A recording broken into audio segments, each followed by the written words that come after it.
Nous sommes au nord de la Roumanie, devant de la citadelle de Suceava, berceau de nombreuses traditions historiques et traditions populaires qui sont aujourd'hui toujours très vivantes.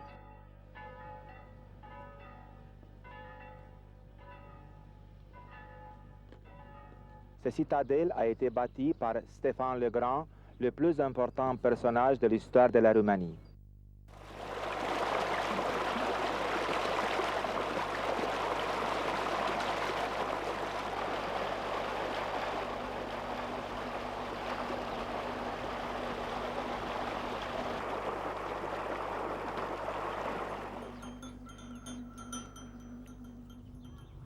Nous sommes dans une région qui est un petit coin de paradis et où, au début du XVIe siècle, le long du XVIe siècle, s'est produit effectivement un phénomène qui est unique au monde, c'est-à-dire l'apparition de ces églises qui sont peintes totalement à l'intérieur et à l'extérieur.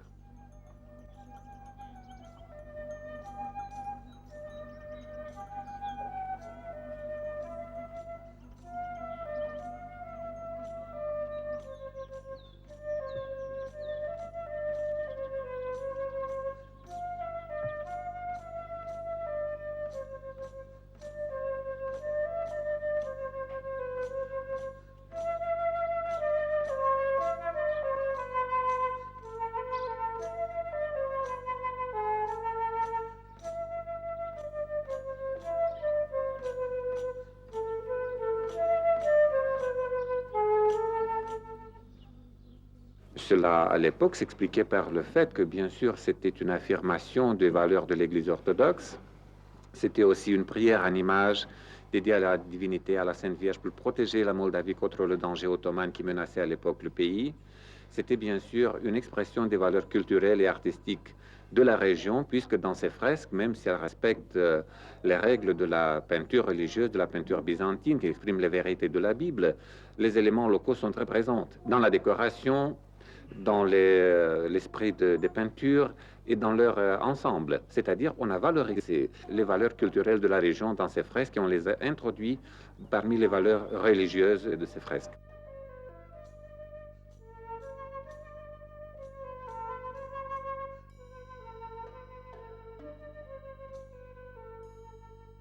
Sur les fresques extérieures de nos monastères, il faut remarquer toujours la présence des philosophes antiques à côté de l'arbre de Gésé. L'explication de la présence de ces philosophes à côté de l'arbre de Gésé est d'ordre plutôt théologique, c'est-à-dire que l'Église recommande la connaissance de la divinité par une manière révélée, telle que Dieu s'est fait découvert par les prophètes, les apôtres, les martyrs, et ainsi de suite, ce qui est la connaissance totale et spirituelle de Dieu selon la conception théologique. Mais à côté, il y a les philosophes antiques, tels Socrate, Aristote, Platon, Pythagore, et parmi eux, il y a un philosophe qui a vécu au IIIe siècle après Jésus-Christ, il s'appelle Aristocrite, qui dans un livre intitulé La Théosophie, a imaginé que toutes les religions convergent vers la même idée de divinité. Et donc la présence de ces philosophes exprime le fait que l'Église pense qu'on peut avoir aussi une approche intellectuelle de la divinité, c'est-à-dire qu'en admirant l'ordre, l'harmonie et la beauté de l'univers, on peut aboutir à un moment donné à l'idée d'un créateur et d'une force qui a créé l'univers, l'homme et le monde. Nous venons de Yassi, 200 km, je crois. Et nous venons ici chaque année parce que je vous avais dit que c'est très beau. À l'époque de la fondation, les villages se sont constitués autour de ces monastères. C'est-à-dire qu'il y avait une fondation religieuse et le village se constituait au fur et à mesure que le temps passait autour de ces monastères.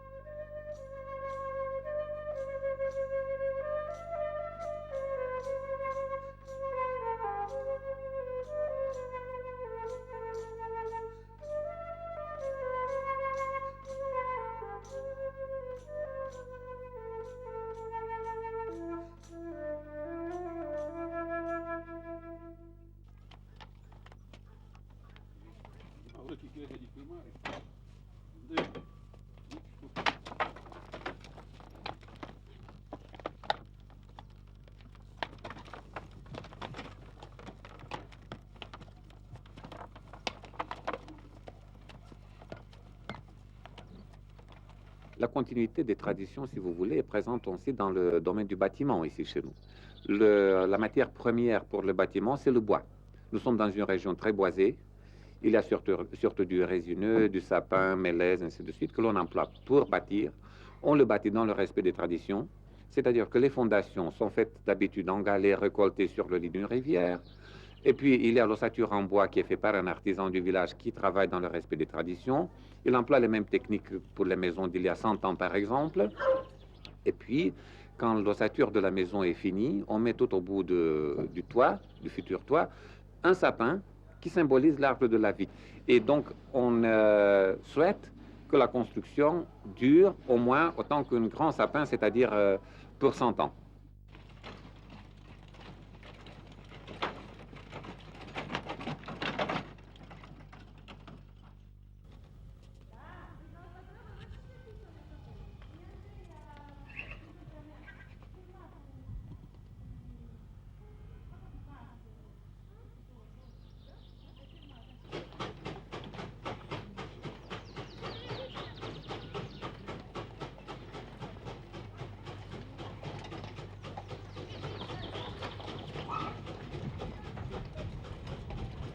Les villageois d'alentour représentent la deuxième communauté du monastère. Les paysans viennent nous aider aux travaux agricoles. Ils travaillent à côté de nous. Et ça vient de l'attachement, puis-je dire, de la population des villages d'ici, qui est très liée aux traditions orthodoxes qui sont très bien préservées ici dans notre monastère.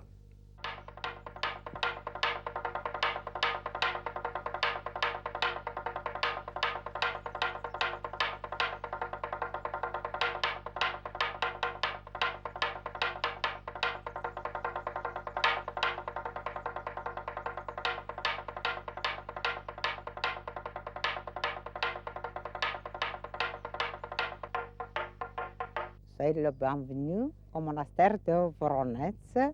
Cet monastère a été construit au fin du XVe siècle, en 1488, par l'ordre du prince Étienne le Grand, prince de Moldavie. Et la peinture extérieure a été faite au moitié du XVIe siècle, en 1547.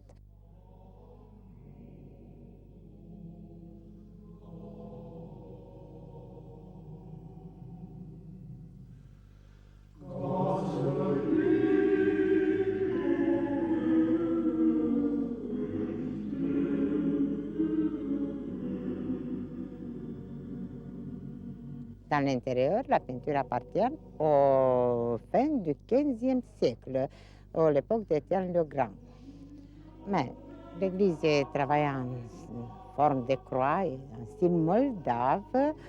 Et la grande nouveauté qui part en Moldavie au XVIe siècle, au temps du règne du prince Pietro Rareș, qui a été fils d'Étienne le Grand, et la peinture extérieure.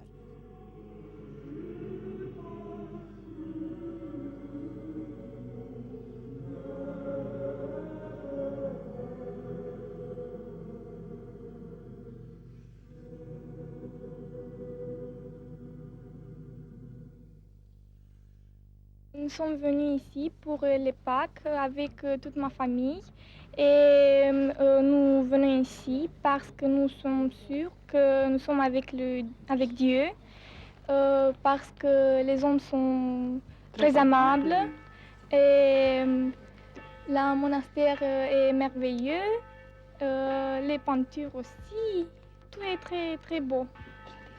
Les traditions sont vraies, sont les vraies de ces pays.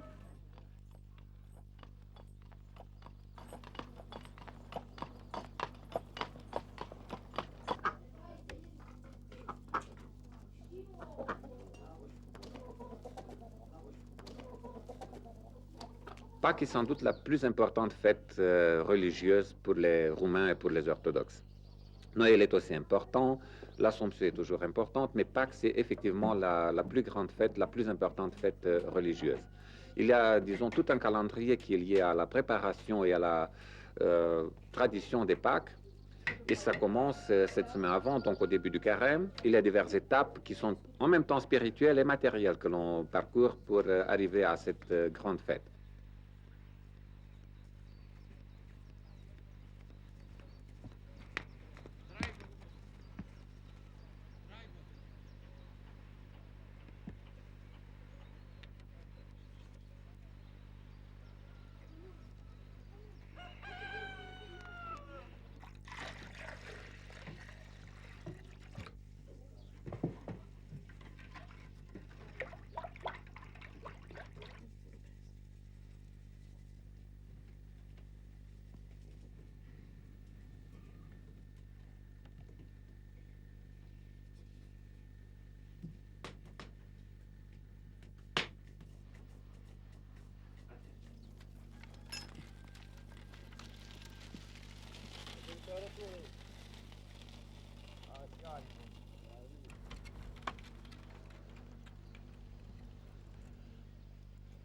De nos jours, ces monastères sont considérés toujours des centres de première importance. C'est des centres de pèlerinage. Ces jours de Pâques, il y a pas mal de gens qui viennent un petit peu de tout le pays pour assister aux messes, vu la valeur religieuse et la spiritualité que ces monastères expriment.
Sunt 5 monasteri qui sont peintres en extérieur. Sucevița, Moldovița, Arbore, Umore, Voroneț. L'église de monastère Sucevița est la dernière. Le monastère Sucevița a été fondé par la famille de boyards de 3 frères moldaves, Jeremia, Simeon et Georges Moville, en 1582-1584. Jeremia Moville a été prince de Moldavie, Simeon Moville prince de Valachie, et puis Georges Moville a été l'évêque, c'est-à-dire le chef de l'église. L'église du monastère Sucevița a été peinte par les 2 frères moldaves, Jean et Sophronie, en 1595-1601. Tous les fraises d'ici sont originales. Le signe spécifique pour ce monastère est la chaîne de vertu.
Je voudrais évoquer quelques souvenirs de mon enfance. Quand j'étais petit gamin, dans la famille, à Pâques, se passait la même chose. C'est-à-dire, jeudi, c'était dédié à la pâtisserie. Vendredi, c'était le jour dédié à la peinture des œufs.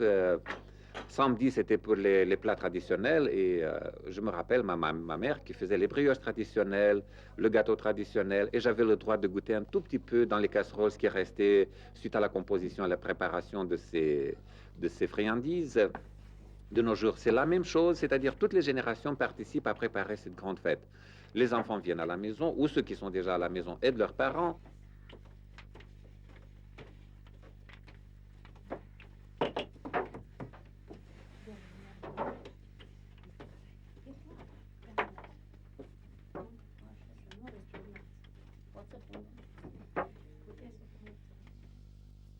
Tout d'abord, ça commence 2-3 semaines avant Pâques. Quand on range sa maison, on secoue les tapis, on sort les vêtements, les coussins, les draps, ainsi de suite, pour les aérer un petit peu après l'hiver. Donc, toute la famille, depuis les petits-enfants à la génération mature et aux vieux personnes, participe à la préparation de cet événement, de cette grande fête, selon l'expérience de chacun, bien sûr.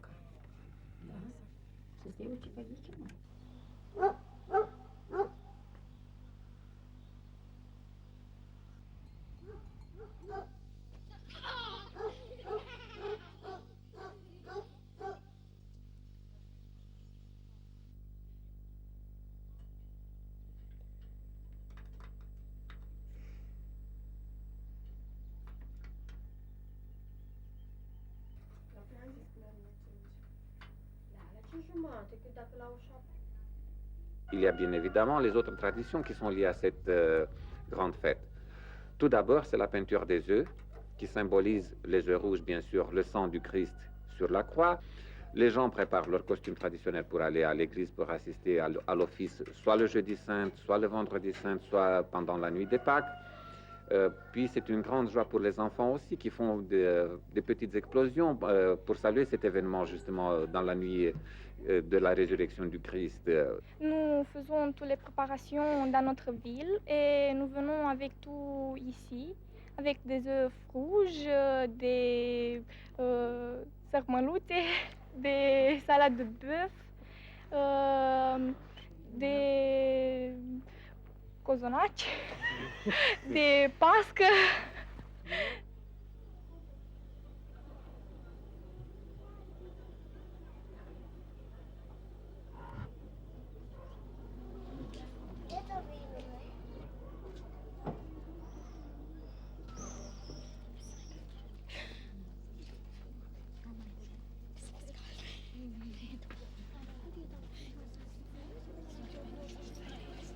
Les pèlerins qui viennent ici reçoivent gratuitement quelque chose à manger, un repas, ils se reposent, ils peuvent rester ici 3 jours pour participer au service religieux. C'est une sorte de repos spirituel.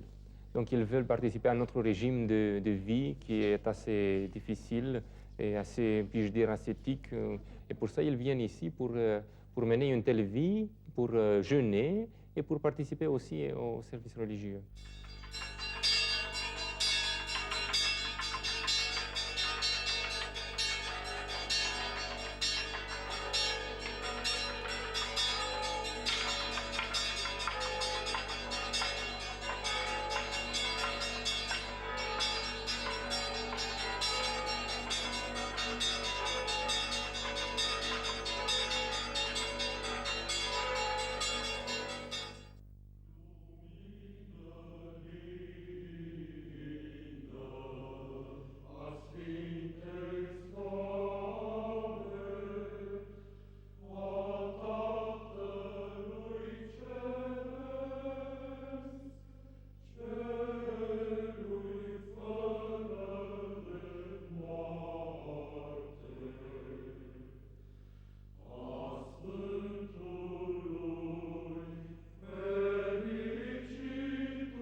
Le long du siècle, il faut savoir que la Moldavie, c'était un tout petit pays qui se trouvait entre de grands empires, que menaçait tout le temps l'indépendance de ce coin du monde.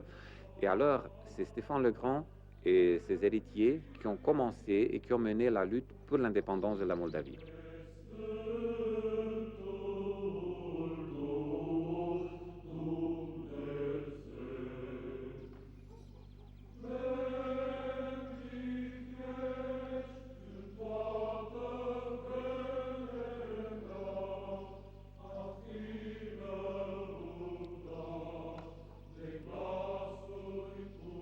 selon les légendes qui circulent dans notre région, la place de l'hôtel du monastère de Putna a été choisie par le prince Stéphane le Grand en tirant avec un arc une flèche. Et sur la place de l'arbre où la flèche est tombée, il a fait bâtir l'hôtel du monastère. La construction a duré 3 ans, entre 1466 et 1469, et l'église a été consacrée, bénie en 1470. À Pâques, tout le monde se sent en communion, tout le monde se sent comme une grande famille. Et donc c'est le moment où on se retrouve avec les membres de son famille qui sont partis ailleurs, la famille s'est réunie, donc on vit tous ensemble cette grande fête. C'est, comme on dit chez nous, la rencontre des fils du village.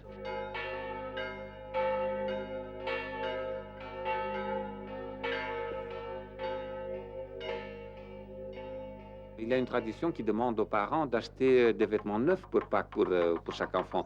Des chaussures neuves, donc s'habiller de neuf, s'habiller correctement, s'habiller d'une manière très très jolie.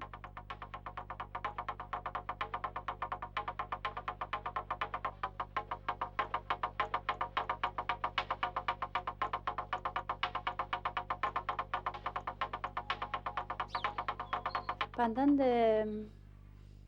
Pâques, ici vient beaucoup de monde qui participe à la liturgie pendant des nuits.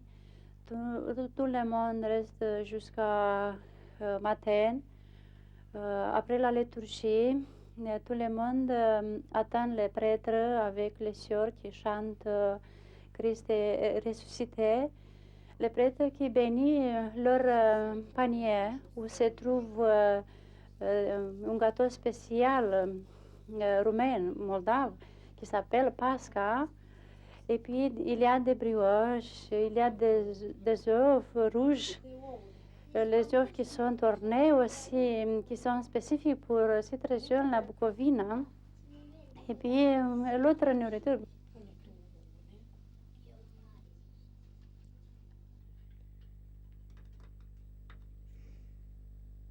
Aussi en corbeille se trouvent des bougies grandes. Les corbeilles est bien arrangées avec des serviettes qui est tissu avec la motif moldave aussi.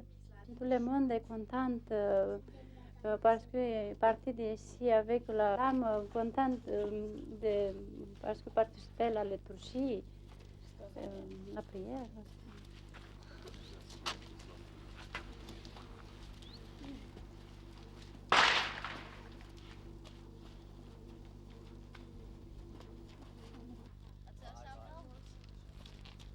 Când ne întoarcem, să veniți pe la noi. Să ceafnim ouă roșii. La foc.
Tout le monde vit intensément cet événement qui est à la fois religieux, c'est la résurrection du Christ, mais c'est le retour du beau temps, c'est la résurrection de la nature en même temps, c'est la joie de retrouver le soleil, la lumière après un long hiver. Et je peux vous assurer qu'ici en Bucovine, les hivers sont longs et durs, et on attend avec beaucoup d'impatience le retour du printemps et du beau temps.